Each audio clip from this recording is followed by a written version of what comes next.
Hey there guys, welcome to another Reading the Bible Cover to Cover. Today we are going through 2 Kings 4:29 to 8:15. So my first point kind of lays in chapter 4 verse 14, and it's in a sense, what were they doing? 4:14.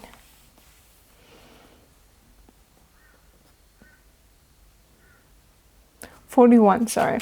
4:41, I was like, So this is when Elisha purifies the deadly stew. They're about to eat a stew that has some deadly plants in it, and he purifies it and uses flour as a visual demonstration of a display of God's power.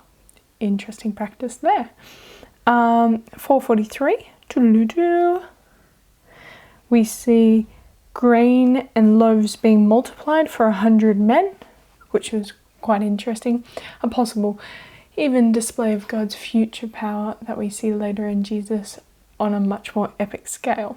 5:1 is an interesting explanation I found of God's sovereignty.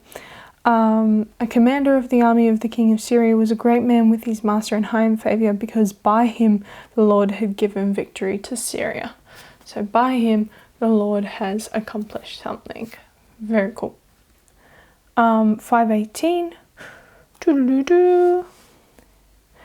We see an interesting, in a sense, God's forgiveness and allowance in this specific situation. God knows the commander that will still have to partake in rituals to a false god, and in a sense forgives him for those sins. 6:6, which we see an interesting miracle here. The axe head of the borrowed axe floating to the surface. That's what God allows. 6:17, God once again showing his ability over every single thing within creation.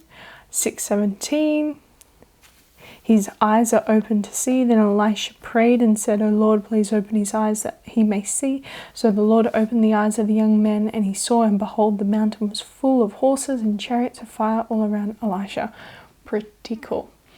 6:18, Elisha makes a request to God, as he did in the previous verse, but a more specific request in here.